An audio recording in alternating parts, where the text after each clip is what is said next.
50 minutos, José La Luz.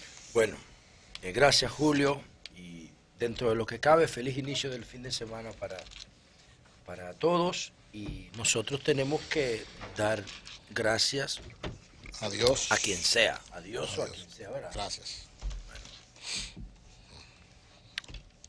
Sobre el comportamiento, por el comportamiento de Irma, porque el último resumen del COE, el último informe, dice que hay unos 20.000, 19.000 personas desplazadas de sus hogares de forma preventiva, pero que hay 7.900, 8.000 en albergues, o sea que prácticamente casi la mitad está bajo protección, y que apenas son 103 viviendas destruidas.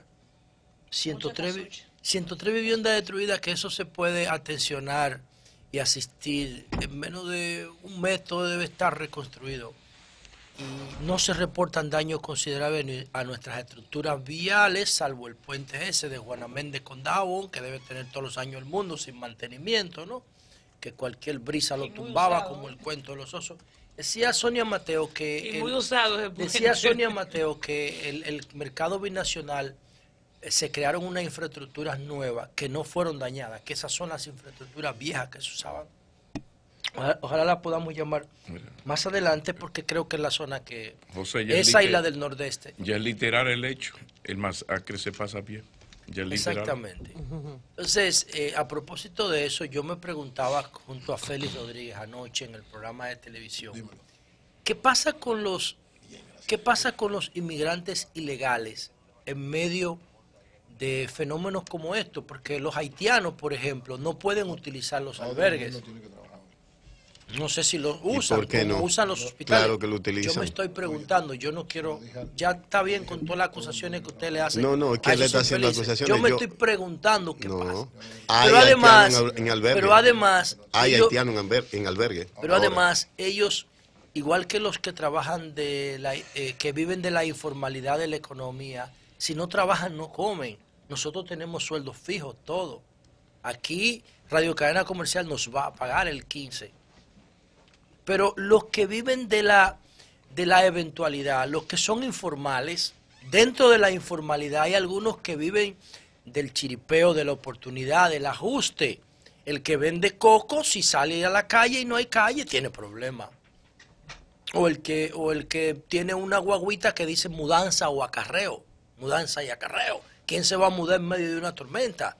Entonces, esos sectores económicos informales sufren mucho. Yo recuerdo, a propósito de ahora, de la ley que corre para los fines de semana y los inicios de semana, los días feriados, estaba revisando la ley que se aprobó en 1997, y escuchen este dato.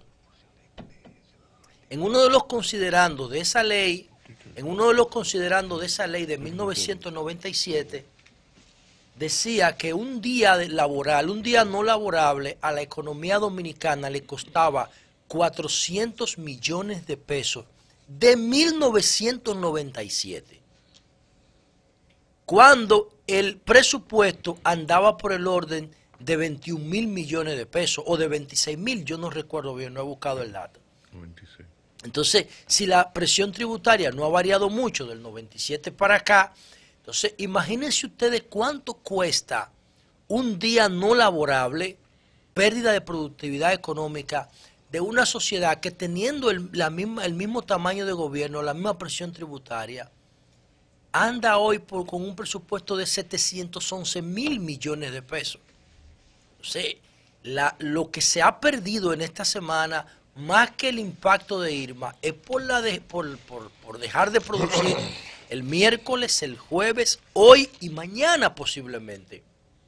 Y eso tiene que andar cerca de los 20.000 millones de pesos, haciendo un cálculo como a ojo de buen cubero. Así es que se decía en mi barrio, a ojo de buen cubero.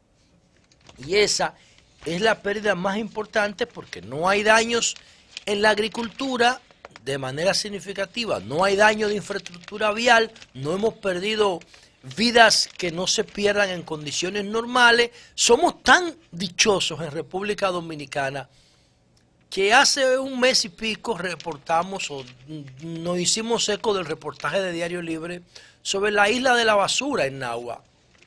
Y ni siquiera ahí pasó nada, señores.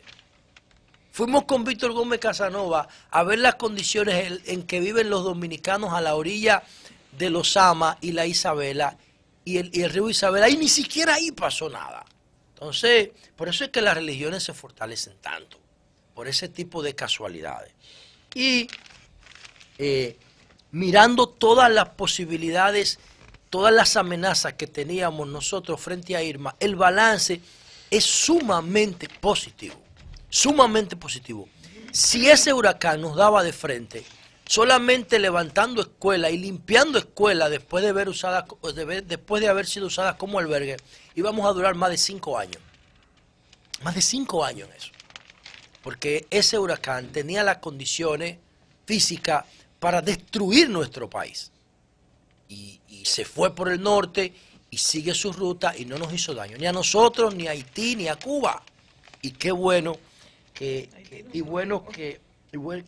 haya sido, que haya sido así. Hasta los turistas los movimos de los sitios de riesgo para albergues. Y nosotros dependemos mucho de esa infraestructura turística, que es la segunda fuente de remesa, pero una de las principales fuentes de exportación para consumo de nuestros productos y de nuestros servicios. Entonces, eso está bien, el balance está bien, debemos sentirnos tranquilos, salvo que el clima, los vientos asociados a Irma empiecen a ceder. Y porque los suelos están saturados y si sigue lloviendo, ahí sí hay problemas. Decía el director del COE, el general Méndez, Juan Manuel Méndez, que las lluvias pueden hacernos más daño que el ojo de la tormenta. Y a eso hay que ponerle cuidado. Por otro lado, nuestra solidaridad. Y viste la explicación de que aunque el ojo se alejara, el campo nuboso de la cola afectaba a toda la isla. Sí, porque tiene casi 300 kilómetros. Grandísimo. A veces la gente cree que las autoridades exageran, pero no, es la obligación. Así es. Entonces, en nuestra solidaridad con los mexicanos, en el 1985 precisamente, la Ciudad de México fue devastada por un terremoto. Y ahora tenemos este nuevo fenómeno telúrico, ¿no? Este movimiento telúrico. En México hay 2 Oaxaca, que le dicen Oaxaca también allá. Pero este es el que está justo al lado de Chiapas, cerca de la frontera con Centroamérica. Recuerden ustedes lo de los Zetas y lo del subcomandante Marcos. Todo eso se da en esa parte de México que conecta con Centroamérica. Ahí vamos a ver, los desaparecidos van a determinar la potencialidad de muertos, pero también los mexicanos son dichosos, señores. También los mexicanos tienen mucha suerte porque un terremoto de 8,2 es una cosa increíble. Yo creo que si en ese estado tienen que haber unas 4 millones de personas viviendo. Y que ahora mismo el balance sea de 15 o 16 muertos es una cosa increíble de uno procesar. La Virgen de Guadalupe. Con ellos. ¿Quién? La Virgen de Guadalupe. Bueno, los colombianos tienen la Virgen de los Sicarios. Bueno, cada uno. Y los narcos tienen un santo en México. Sí, pero no tienen fe, El tema es la fe. O sea, ellos tienen santos, pero no tienen fe. Respetar la creencia de cada quien que lo hace con fe. Le va bien hasta que lo agarran y lo matan a todos. Respetar no hay uno que viva bien. Yo pienso que la sociedad está construida sobre la base de mentiras estructurales porque no había mecanismos para explicarlos. Y por eso a la sociedad hasta cierto punto es beneficioso mentirle, como hace todo el que dice sus mentiras. Yo particularmente pienso que aunque se trate de Dios, el que miente deliberadamente está cometiendo actos de corrupción. Para mí, yo soy un estudioso del fenómeno de la corrupción, y el que miente deliberadamente está cometiendo un acto de corrupción moral. Y el que quiera mentir, el que se sienta bien hablando mentira a la gente, que lo haga. Ese es el derecho de cada quien puede hacer lo que le dé la gana. Por último, yo quiero decir lo siguiente. Desde el principio, el caso de Odebrecht, el mayor escándalo de corrupción pública que se ha registrado en la República Dominicana después de Banenter, ha sido manejado desde el principio, desde el punto de vista judicial, en función de dos variables. La primera de esa variable es los norteamericanos, por no decir la embajada norteamericana, los norteamericanos son los que destapan el caso de Odebrecht. Para que ustedes tengan una idea de nuestra debilidad institucional como país y el nivel de complicidad que tiene nuestro sistema político, que debemos desaprenderlo casi por completo, el sistema político dominicano. Nosotros tuvimos a Odebrecht casi 19 años operando de manera fraudulenta cuando entró con el acueducto de la línea noroeste en 1998. 19 años Odebrecht ensuciando la institucionalidad, corrompiendo la institucionalidad, sobornando y cometiendo actos de corrupción.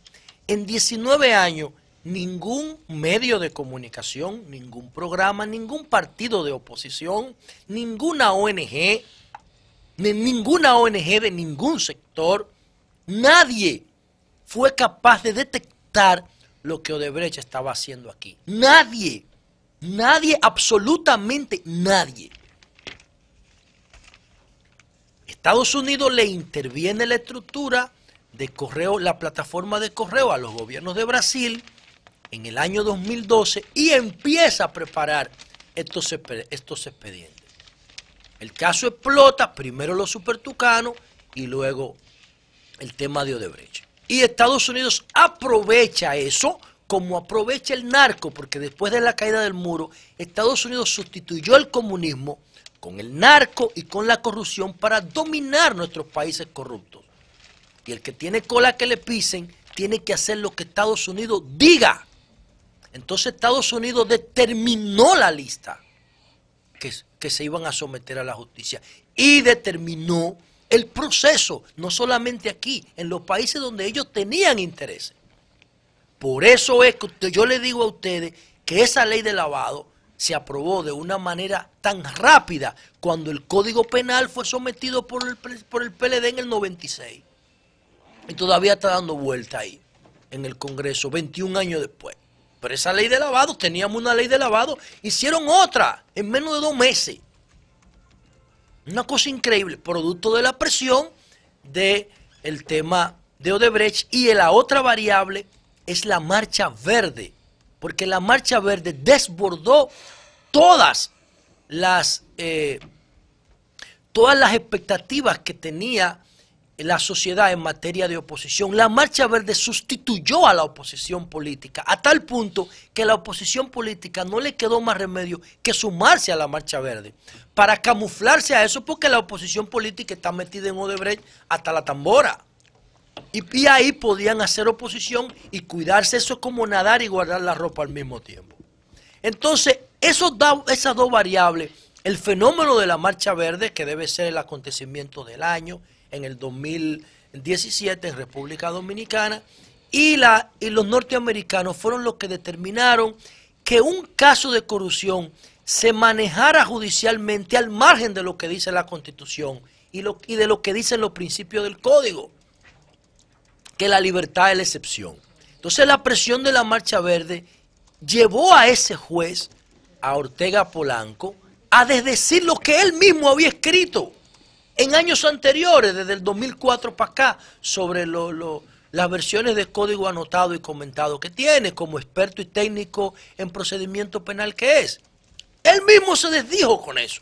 Ahora, ¿qué va a pasar hoy si se conoce la revisión de medida de coerción? Bueno, si esas dos variables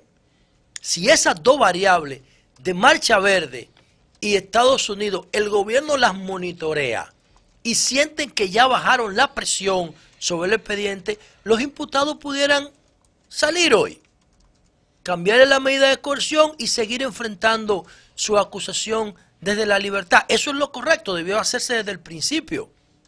Si lo soltaban hace 6 meses, aquí iba a haber candela. Pero el gobierno tiene el control de todo. El gobierno, si ve que esas dos variables, Estados Unidos y Marcha Verde, ya no están ejerciendo la misma presión que ejercían hace 6 meses, lo que va a hacer el gobierno es que va a dar una orden para que lo pongan en libertad. Cambio y fuera.